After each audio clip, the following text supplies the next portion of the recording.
twerekeze no mu makuru afite ahuriye n'uburezi tubabwire ko mu gihe habura iminsi mike ngo umwaka w'amashuri wa 2024-2025 utangire, hari bamwe mu babyeyi bagaragaza ko ubu bitaboroheye kujyana abana ku mashuri kubera ikibazo cy'amikoro make. Kuri iki kibazo umujyi wa Kigali uravuga ko ababyeyi bakwiye kwegera inzego z'ibanze kuko ngo hashyizweho uburyo bwo kubafasha. Emeline Mbabazi mu nkuru irambuye.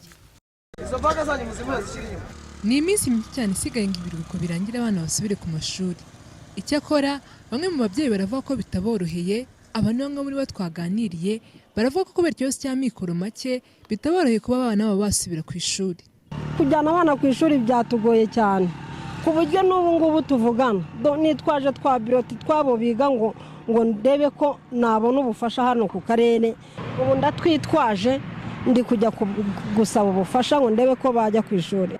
Ari za uniforme azigana, ari ukugira ngo mbone n'amakayi byambanye imbata. Nta kazi mfite, ni ukuvuga ngo kurya ni ikiraka cy'igihumbi nabwo nkakibona uyu munsi cyangwa ejo sinkibone gutyo. Mbese kubaho n'Imana mfasha ni burundu. Nkifite imbaraga ngaca inshuro nkamujyana akiga. Ngeze ajya guhinga biranga siminga nakutsa amenyo. Ngiye nsaba ubufasha kugira ngo aho bamwohereje ntabwo yasibiye n'ubundi ngo nuko yabuze inota arimo. Bamwohereje kwiga Kicukiro ya mbere kandi ntabwo yasimbizi, nta kintu na kimwe mfite cyo kumujyana. Nta minirivara, nta myambaro, nta makayi. Bakaba basaba ko bagira icyo bafashwa ngo abana babo nabo babashe kujya ku ishuri nk'abandi. Icyo tugiye gusaba ubu ni ubufasha bwo kuba abana babasha kujya ku ishuri. Wenda tugakomeza tukarya umwanda ariko bageze no ku ishuri. Bashaka ko bamfasha. Umwana akabasha kujya ku ishuri. Akagenda akiga. Uzi ukuntu ararira agatemba.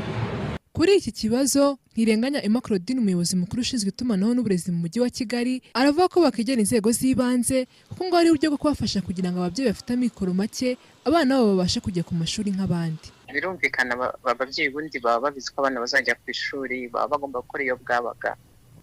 Mu rwego rwo korohereza abana bose kwiga, akantu nakwita nk'ikigega gatoya kaba kagomba kugoboka abantu bafite ibibazo bitandukanye by'imibereho mu buzima.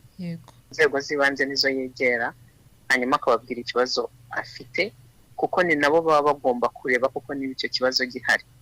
Noneho bakamukorera ubuvugizi icyo akeneye akabihabwa. Umwaka w'amashuri w'2024-2025 uzatangira tariki ya 9 Nzeri uyu mwaka nk'uko byatangajwe n'ikigo cy'igihugu gishinzwe ibizamini n'ubugenzuzi bw'amashuri NESA. Emeline Mbabazi, Radio TV 10.